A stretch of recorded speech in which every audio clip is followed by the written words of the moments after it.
Good morning, everyone. We're on day 34 of the Democrat shutdown. Day 34. It's now officially the second longest shutdown in U.S. history.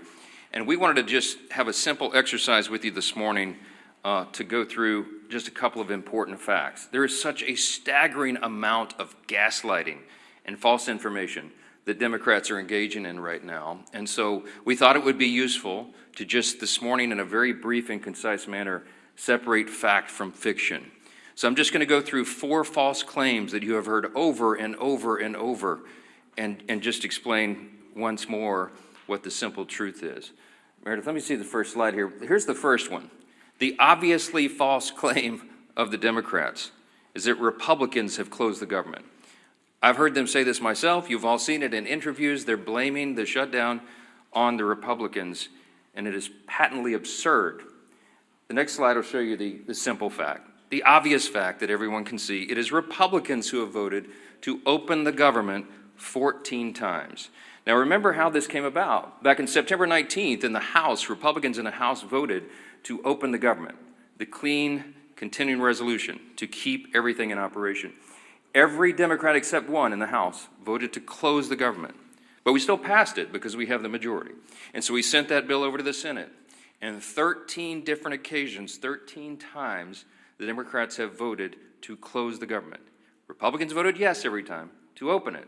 Republicans in the Senate and the House voted to keep the lights on, to pay service members and our troops who are in harm's way, Border Patrol agents, TSA, air traffic controllers, all federal workers. They voted to ensure that women, infants, and children nutrition programs continue and that SNAP benefits continue to go to the American families who are in need. But by contrast, the Democrats have voted no every single time. And what is outrageous to us is that they have gone onto the Senate floor. Senate Democrats, they have voted no. They have voted to close the government. And then they have gone out to the hall, to the nearest camera they can find. And they have looked into the lens and said, Republicans are shutting down the government.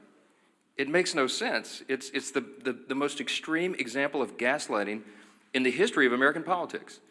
And many in the media have allowed them to get away with that. It's shameful. Let me show you another obviously false claim. Obviously false claim number 2 of the Democrats is that Republicans are being unreasonable. Well, here's the fact. Let me see the next one. The fact is very simple. Republicans are refusing to accept the Democrats' outrageous demands. Now, why do we say that? Now, remember, the Republicans passed a clean continuing resolution. It was nonpartisan. It was a simple bill that would open the full government. And we could do that today. If they would pass that today, with 0 strings attached, everything would be flowing again and the government would work. Importantly, remember that we offered that CR in good faith.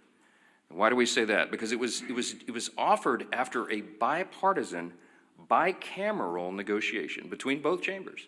Because you see, you had the appropriators, Republican and Democrat appropriators, who got together and decided they agreed on the need for a short-term CR so that they could continue their negotiations on the full-year funding bills. But this is something Democrats have spoken passionately about and acted upon many times in the past. We've recounted here every day. 13 different occasions in the Biden administration, they passed continuing resolutions. They did it most recently in March of this year when Chuck Schumer, 10 Senate Democrats, including the leader, Schumer, voted for the CR and told us how important that was. The CR that's on the table right now and has been sitting there for 45 days is nearly identical to the one that they voted on in March. But shockingly, this is the big thing. In addition to their refusal to support the CR and reopen the government, the Democrats have had the audacity to also demand something new. They demanded $1.5 trillion with a T in new spending obligations in exchange for the simple funding resolution. They filed on paper in the Senate record back in September, and it still sits there as their counterproposal. They would spend $1.5 trillion of your taxpayer funds. Included in that is nearly $200 billion of taxpayer funds that they want to use to restore free health benefits to illegal aliens. They want to spend billions in wasteful left-wing spending projects in foreign countries on things like LGBTQ plus awareness, in the Horn of Africa, all sorts of things. I could give you a long list, and we've said it here before. They want to spend $500 million to prop up left-leaning news organizations. And shockingly, in that same proposal, as their ransom for reopening the government, they want to cut $50 billion from the rural hospital fund that the Republicans just got signed into law on July 4th. That is the bill that they filed that shut down the government. And every American can see that for themselves. So their claim about Republicans being responsible is laughable. Let me go to the third one. False claim number 3, Democrats are fighting for health care. You've heard this over and over and over. Let me say something very simply about this false claim. It is the Democrats who created Obamacare.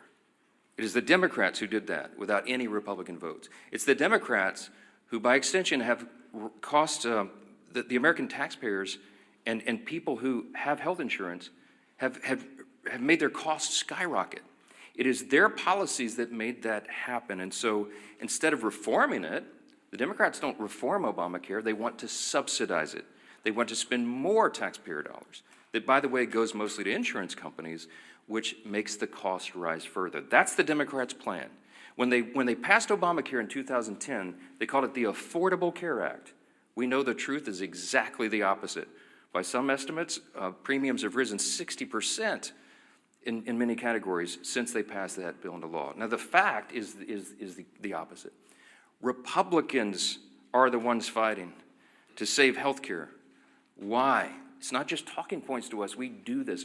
We have ideas, and we have already implemented ideas and measures to reduce costs, increase access and quality, and eliminate fraud, waste, and abuse. Now, why do we say it's not just a talking point? Why do we say the Republican Party is the only one advancing common sense reform solutions? Because we've proven it. We did that in the big, beautiful bill, the Working Families Tax Cut. We took a look at Medicaid, and we took on that challenge. We took action to reduce fraud, waste, and abuse in Medicaid. We got able-bodied young men without dependents off the program. We got illegal aliens off the program, and we saved $185 billion just to start. We got millions of ineligible enrollees off the program, and it preserved it. It strengthened Medicaid for the people who rely upon it, which is the elderly, disabled, and young pregnant women, as we always use as an example. No, it's not about health care. That is a false claim, and everybody knows it. Everyone in America, and certainly everybody in this room, understands that this is about something else. What this is about fear. The Schumer shutdown was never about health care. That's a distraction. It's a red herring, as we used to say in debate club. Okay? This is about fear. And what is the fear? The resolution on the COVID-era Obamacare subsidy issue was always going to be slated for debate in October, November, and December. Everybody knows that, and every Democrat knows that. It's an issue that's too complex to be solved on a short-term funding measure like a CR. They know that very well. This is about fear. Everybody in the country is watching the elections that will happen tomorrow. You got big elections in New Jersey and Virginia, the governor's races and attorney general's races, et cetera. But all the attention is focused primarily on New York City. Why? Because the fear that Mamdani and all that he represents will be risen to power, that he'll be elected the mayor of America's largest city, the once cradle of capitalism, that we're going to have a Marxist, a communist running the largest city. Now this terrifies the establishment old guard Democrats in Washington. And the leaders of both chambers are among those most terrified. They're both from New York. Leader Hakeem Jeffries is the Democrat in the House, and Leader Schumer in the Senate. They're both from New York, and they're terrified. You've watched their actions carefully. Many of you have not reported on it enough. Poor Hakeem Jeffries had to finally, he was forced to endorse Mamdani. And he's terrified that he now owns the results of that. Chuck Schumer's been dancing around the issue, but he knows he's darned if he does, darned if he doesn't. They're both terrified, and so that is the fear. This is a fact, and you should print it this way. The Schumer and Jeffries and their colleagues fear political retribution from the far-left activists in their party more than they fear the consequences of keeping the government closed for weeks on end. They fear that personally for their own political future, and they care more about that than they care about SNAP benefits flowing to hungry families, about air traffic controllers being paid so they can keep the skies safe, Border Patrol troops, and all the rest. It pales in comparison, and this is a simple summary that is a simple fact. It is extremism on the left that is the direct cause of American suffering right now. One more fact. The obviously false claim number 4 this morning is that Republicans are responsible for all this pain. It's just a nonsensical statement. It's a nonsensical statement because the fact is very clear. This is about math. Republicans need at least 7 Democrats to join us. We only have 53 Republicans in the Senate. It takes 60 votes to reopen the government in the Senate. The House did its job, September 19th. We're waiting on the Senate to get this done. Leader John Thune and the Republicans have bent over backwards. They've done everything they can. You saw his frustration and his anger boil up on the floor at the end of last week. A normally calm, pretty steady leader, very steady leader. We're all angry about this because we're sick of what they're doing. They're using the American people as pawns, as leverage, and that is the word that so many of them have used. We could name senator after senator, House member after House member, from the leadership ranks all the way down to rank and file on the Democrat side. They have admitted openly they're using the American people as leverage in this political game. They're motivated out of fear. They want to show a fight to the radical left so they don't lose their political seats, and they're willing to make the American people suffer for it. That is the fact. This is about math. Republicans have to have at least 7 Democrats. We need 5 more. 5 more moderate, centrist, common sense people who care more about the constituents they serve and the country that they supposedly serve than their own political futures and the retribution they'll receive from the Marxist, Mandami, communist left in the party if they do the right thing here. I wish these weren't the facts. I take no pleasure in telling you this. It is disgusting to us. But there's no other way to candy coat this, to make it any prettier than it is. So we're now entering the 5th week of this Democrat shutdown, and it's for one reason. Democrats made a deliberate choice to keep the government closed. The shutdown will only end when those same Democrats make a deliberate choice to open it. The entire country is calling and waiting on just 5 more Senate Democrats to come to their senses and do the right thing. We are pleading with them to do so. This is not a game. The solution is sitting right in front of them. Pass the clean CR, end this madness, and open the government. You'll hear next from our majority leader in the House, Representative Steve Scalise. Thank you, Mr. Speaker. As the Democrats continue to impose suffering on the American people, and by the way, that's their term, they've continued to talk about real suffering that they know they're causing. Again, they say to get leverage over what they still can't articulate. But as Democrats continue to impose this suffering, their attempts to mislead the American people are working overtime. The Speaker laid out a number of those statements that Democrats have made over and over again to try to mislead the American people. And it doesn't just end there. Over the weekend, Chuck Schumer tweeted out, quote, "Republicans have done everything in their power to raise your health care costs and kill SNAP for millions of hungry Americans." Now, Chuck Schumer knows good and well what he said there is not only misleading, it's patently false. I tried to give it Pinocchio awards, but I don't want to associate the character Pinocchio with Chuck Schumer in that statement. Let's start with the first half of what he said there. Raising health care costs. Who is the party that's done that? The health care law of the land, and not sure if Chuck Schumer's been updated on the law, but Obamacare is the law of the land in health care. And we can all go look at the votes going back the last 10 years. It's been partisan votes all the way through for Obamacare. They called it, as the Speaker said, they named it the Affordable Care Act. It's been anything but. Costs for families are up over 80% in their premiums because of Obamacare. And what have they tried to do over and over again? They've tried to mask the cost. They haven't tried to work with Republicans to fix it. They've tried to mask the cost. Hundreds of billions of dollars of bailouts to insurance companies. not helping families get better options. Democrats have never cared about that. And in fact, when we, as we've pointed out multiple times, passed provisions in the working families tax cuts, the cost share reductions, that were scored by CBO to lower premiums by double digits for families. It passed the House, and it was Democrats who worked overtime to get that removed in the Senate. They are still bragging about it today on the Democrat Budget Committee's website, that they removed a provision that would have lowered premiums for families. So who is it that's raising costs for families? Of course, it's been Democrats every step of the way, and the only thing scored by CBO to reduce premiums on families that have passed either house, the Democrats worked overtime to get that removed. The other half of that, he talks about SNAP.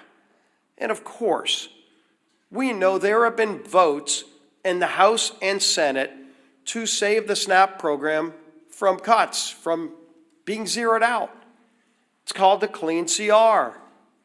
Passed the House with Republican-only votes primarily, with Democrats uniting to try to kill it, but luckily we have the majority in the House, and you go over to the Senate, and we know they have a 60-vote requirement, and Democrats have over and over and over again voted in lockstep with Chuck Schumer to block SNAP benefits. There is a vote you can go look at every day that they've taken that vote that would have opened the government, fully funded SNAP, or shut it down. And it's Republicans who are voting yes, and it's Democrats who are voting no, and Chuck Schumer's been leading that charge. And then he votes no to kill the SNAP program, to create tremendous uncertainty, to create millions of hungry Americans, to use his own word. Chuck Schumer has voted to put those millions of hungry Americans in that situation, and then he walks out to the microphone, as the speaker said, and then he tries to blame it on somebody else. People are sick and tired of it. We're surely sick and tired of it, but the American people are suffering, to use the Democrats' term, while those same Democrats that impose the suffering are going out and trying to mislead and lie to the American people and blame somebody else for the very votes they cast. It is votes in Congress that have caused a government shutdown. That's why we're here. You either vote yes to open the government or you vote no to keep it shut down. And the votes are public record. And the same people that are voting to shut down the government, to deny food to families, are then walking out and trying to lie to the American people and blame somebody else for their actions. The American people won't have it. The American people will not be lied to. And it's time that Chuck Schumer and his Democrat colleagues end this madness. Let's open the government back up again and get to a negotiation on the differences we have. Our whip, Tom Emmer.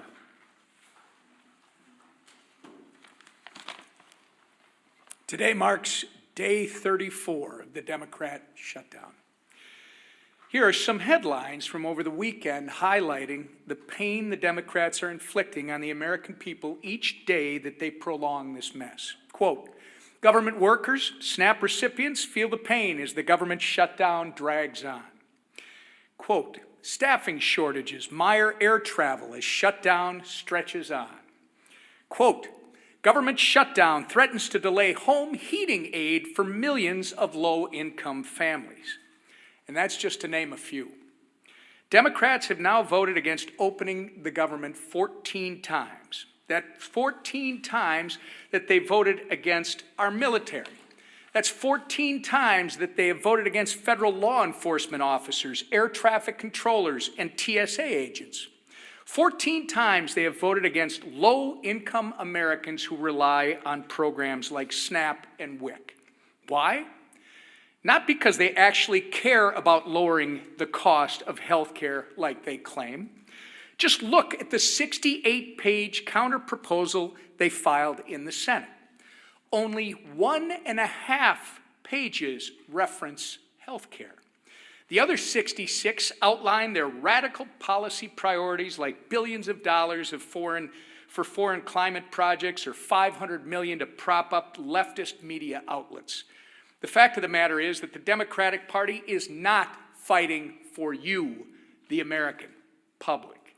They've shut the government down to pick a fight with President Trump and to score points with Kami Mandami and Omar Fada, the Omar Fada wing of their party. The Democrats have become kamikaze politicians who are so focused on winning some kind of political game that they've justified blowing up everything in their wake, including the livelihoods of their own constituents. Democrat Senator John Fetterman said it best on CNN yesterday, quote, "We are hurting the very people that we fight for, and now we're getting nothing for them if we continue to keep our government shut down." Quote, "This is wrong," he went on to say, and he's exactly right. It's past time for Democrats to end the political games, pass our clean CR, and reopen the government for the people they were elected to serve. Back to the Speaker. Questions? Manu, you get it first every time. This is not fair. Last week, you came here to these mics, and you were very critical of Joe Biden's use of the auto pen, his pardons. You said you didn't even know who he was pardoning. But last night on 60 Minutes, President Trump, admitted not knowing he pardoned a crypto billionaire who pleaded guilty to money laundering. Does that also concern you? I don't know anything about that. I didn't see the interview. You have to ask the president about that. I'm not sure. Yes, ma'am. Last week on Friday, you said that if there was any way to fund SNAP, that the Trump administration would be happy to do it. Now, 2 judges have come out saying that it is likely illegal to stop SNAP payments. One is giving the Trump administration until today to make a decision on how to move forward. What have you told President Trump about how you want him to move forward? Well, he and I talked about this quite a bit over the weekend, multiple times. The president is desperate for SNAP benefits to flow to the American citizens who desperately rely upon it. He has bent over backwards, as you know, to get the troops paid, to keep WIC funding going. He's found creative solutions. The SNAP situation, as Secretary Rollins and I explained at the press conference on Friday, has legal impediments to that. It was understood, and we got legal advice, and it made sense to me that the contingency fund in SNAP could not be used unless the underlying funds were flowing. As Secretary Rollins relayed to you, this is pretty commonsensical. The contingency fund is an extra, in layman's terms, it's an extra fund that is there, for example, if you have an unexpected natural occurrence like a hurricane or something, and SNAP benefits are flowing, but you have a subset of the population that needs additional benefits, then the contingency fund would go. The way we always understood it was the contingency fund could not be used legally if the underlying fund was suspended. And that's what's happened in the CR. The Democrats voted to stop SNAP payments. So you have 2 courts, 2 liberal courts, Obama judges, as I understand it, who said, no, that's not right, get them paid. Well, it's more complicated than that. Because as you know, it cost over $9 billion to fund SNAP for a month, and we only have, I think it's $5.2 billion in the contingency fund. So you have a big shortfall. So it's not as easy as hitting go send on a computer. You got to go through and recalculate partial payments to the 42 million recipients of the program. That puts a huge burden on states and on the feds to try to figure that out in short order. So what the president said logically was, okay, Your Honor, if you're saying we can do it, I'll go for that, because I want SNAP to go to the people. It's the Democrats that stopped it, not us, so tell me how to do it. Because I have all my personnel here in the office, the legal minds and the number crunchers, and they're trying to figure out how this can be done. Give us some guidance. We're glad to do it. So that's where we are at this impasse right now. As you noted, the president's not appealing the decision. He wants SNAP to be done, but he doesn't see the mechanism to do it. So you have Treasury, you have USDA, you have the other agencies involved that are working overtime, literally around the clock over the weekend, trying to figure out how to do this. But everybody needs to know it's not the full amount, assuming they could get this done and processed. The court acknowledged, thanks to the president, for saying that they wanted to do it. Everybody's on the same page here. We just don't know how. It's unprecedented. This has never happened before in this way. And so we're hopeful. But I would just say this, looping us back to how we began, the easiest way to get full SNAP payments to everybody who's eligible is for the Democrats to come in here and vote to reopen the government on a clean, nonpartisan CR. It's a game that's being played and real people are being hurt, and the administration gets all sorts of accolades and appreciation from us for bending over backwards trying to make sure people are not feeling the pain and that the harm is mitigated as much as possible. Yes, sir. Do you agree with President Trump that now is the time to get rid of the Senate filibuster? He's saying it's gone on too long. Let's use a nuclear option.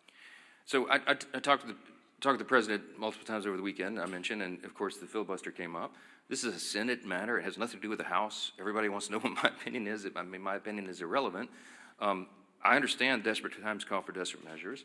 I also understand that traditionally we've seen that as an important safeguard. I mean, I obviously shared my thoughts with the president on that. As much as I have wanted to blow up the filibuster sometime as a House member when we were not getting what we wanted done in our agenda, I hear my Senate Republican colleagues, some of the most conservative people in Congress, who say it's an important safeguard. It prevents us. It holds us back from the Democrats' worst impulses. What would the Democrats do if they had no filibuster impediment, no speed bump at all? They've already told us. They would pack the Supreme Court. You'd go from 9 to 13 or 15 or 17 or however many liberals they can pack on the court. You would have D.C. and Puerto Rico be made into states, which would give 4 additional Democrat senators there in the count and make us a permanent minority. I guess that would be their calculation. You would see massive restriction of the Second Amendment rights. You'd see them federalize elections so they could take over and manipulate things in the red states. I mean, there's a lot of abuses that could come.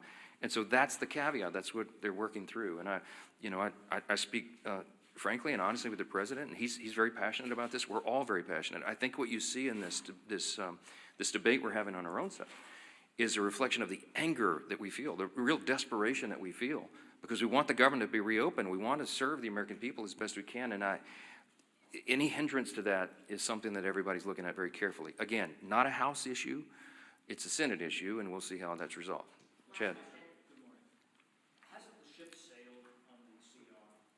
November 21st, that's 18 days. Isn't it time to do something new this week? We're very mindful of the calendar. We're very frustrated by that. It's part of the reason we're so angry about this, because they're eating up the clock, and the Democrats know how much more we have to do here this year.